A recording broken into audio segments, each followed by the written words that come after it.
Chess, Mike Klein for chess.com. We've got several amazing photographers working alongside the Grand Chess Tour, such as Leonard and Austin. Leonard Austin. Also, by the way, looking at Magnus there, we did not get to speak to him yesterday as he left the building before getting interviewed, but wondering how he feels about that terrible game yesterday. By his standards, he was cold-cut busted on the board. If Grishik had just found a couple of moves, Magnus would have just been nailed to a wall. But Grishik made some inexplicable errors and allowed Magnus to come back and save the game. Will that give him a sense of relief? He didn't lose. Well, I'm sure he's relieved, but he can't be happy that he got into such a precarious position as the #1 player on the planet. But maybe it'll give him a bit of confidence, the luck he needed to keep himself in the race. A loss would have been devastating. His chances would just simply have taken such a big hit. Now he gets a chance to right the ship, and there's the handshake between the numbers 1 and 2 in the world. This should be a simply epic matchup for sure. And a gorgeous angle here. Spectrum Studios, shout out. This is a really epic angle for the epic matchup. I love it. This is kind of like it looks like a bit of like a fisheye look. Exactly. Oh, I love it. They got some new cameras. They got some new cameras. They were bragging about anything to make the production even more excellent than it is, which is very hard to pull off. But they're trying. They're going in there. They're dipping in there and getting all the good stuff for us. Well, I love it because this game everybody's been talking about it, and adding the drama to it visually that we know conceptually, we know historically, this is so important. So I love to see that depicted on the screen as well as we see Fabiano adjust his pieces. Now for some predictions before they make their first moves. Yaz, what's the opening going to be? English/D4. In other words, here I expect an English type of opening with a transposition to some D4. So it could be like knight f3, D5, C4, E6, D4. You know what I'm saying? That kind of I don't expect a straight up D4, but I do not expect E4. No, Maurice. E4 seems like it's not on the menu because Fabiano's Petrov has just been fantastic this year. And maybe you don't want to test it right now, given that you're going to battle it in November. But E4, E5, knight f3, knight f6, and going into that Petrov that he just seems incredibly comfortable with, does not seem like it will happen today. Please go ahead and start race clock. Yep. All right, I'm going to go with E4. There's Harry Benson right there at the bottom of the I'm going to go with E4. Okay. And he has, looks like he's played E4. Looks like E4. I said it. Now, yes, he did not make the move before I said it. That's All right. You weren't front running. You were Give not me some credit here. Yeah, Let's see this. Let's see if knight f3 also we've lands seen on the board. bishop's opening. Bishop c4 on 2 occasions that Magnus, to avoid the Petrov against Fabiano, has played bishop c4. Long pause. Even in 2014, in that spectacular game that Fabiano won. But we do see a knight f3. And I'm pretty sure we're going to be going into a Petrov because there we go. There we get it. Incredible. Yeah. Magnus must have some wrinkle. Yeah, what has he prepared? This is a world championship setup right here. Absolutely. What has he prepared? Okay, main move, of course, is knight takes e5. Secondary move is d4. Third move is knight c3. And the fourth is d3. Knight takes e5. Main line. Main line so far. And by the way, this is an opening that lots of Scholastic players are familiar with because it's just the copycat opening. Exactly. Not on that last move though. Don't play your knight e4 and get hit by queen e2. Now, knight f3, yep, and here we go, knight takes e4.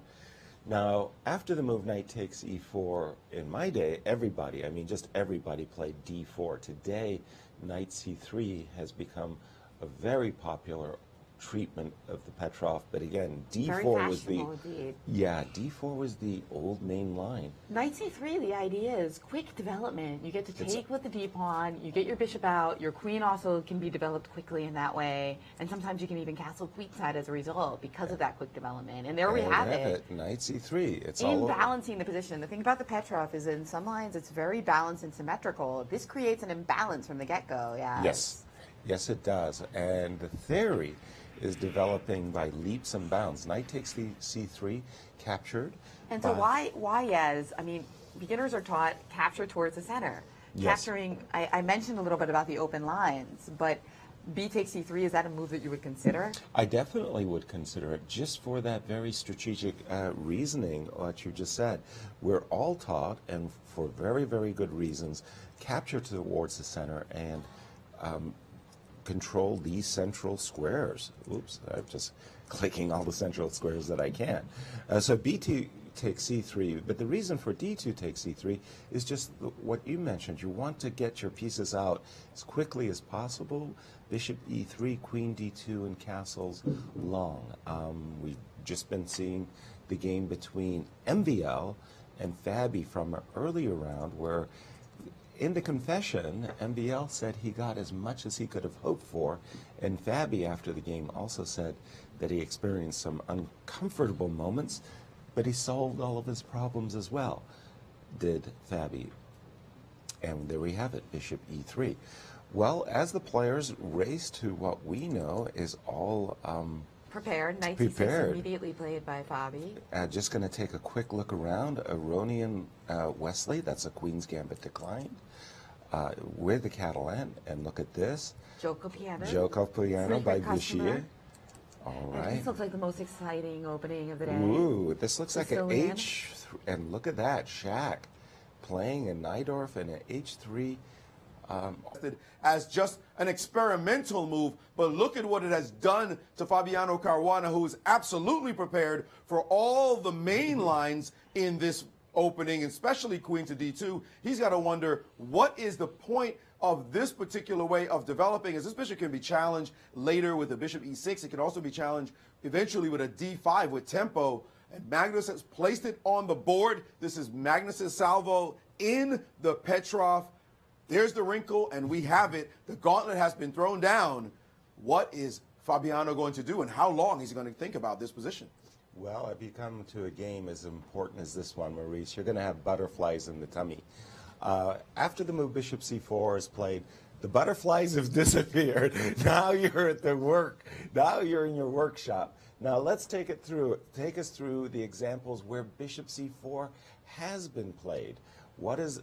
How has Black responded now, remember, to this novel idea? The highest rated ELO with Black in this position was also a 2460. So we're not going to get Strong GM. players. I mean, they're good players, 2460, but we're not going to get top GM examples in this line. And remember, there are only 16 examples. So it's almost nothing. There's nothing to really sink your teeth into when you see this move. There are two examples here, either castles or Bishop G4 have been the main moves, almost equal, 11 and 10 each move. I'm attracted to the move Bishop to G4, but this move H3, Bishop H5 could happen. And then this very rambunctious Queen D5. So we're going some weird lands right here. Now you got to expect that Magnus has prepared this with his seconds. People have talked to him about it. They've delved deeply into the possible strategic ideas associated with these moves. I don't think Fabi has looked at this at all. Yeah, absolutely. Yeah, and the computers as well. Oh, let's not forget them. Yeah. I don't think Fabi has looked at this move. This is just a random attempt, as the bishop doesn't look well placed there, and it looks like it will be hit at some point by a D5 move. It is also falling in the range of Knight E5 in some position. So why this move? What are the deep ideas? I don't think we're going to get them from the database as the examples drop off quickly. Now we're going to have to look at it ourselves. For me, a very logical move after Bishop C4. You're putting pressure on the F7 pawn. I want a castle. Let's just take a look. Castles. Well There's nothing wrong with castles. Often and early. But That's I mean, one move. Well, there's no Queen D5 exciting follow-up. What's Magnus's intent? Is he still going to go for the queenside castling? I think so, right? H4, G4. Where's the punch? Looking at this position, to me, the only minus is the removal of the knight from F6, right? The defensive piece. I don't have a defensive piece. You don't there. have that one defensive piece, but that would prompt me to believe that our attack is going to go along this diagonal. Okay. The pawn pushes are going to be, not this one, but pawn pushes on this side are going to be difficult to execute. But exactly. But G4 could come. I mean, even if you get your pawn pushes, right? The pawn shield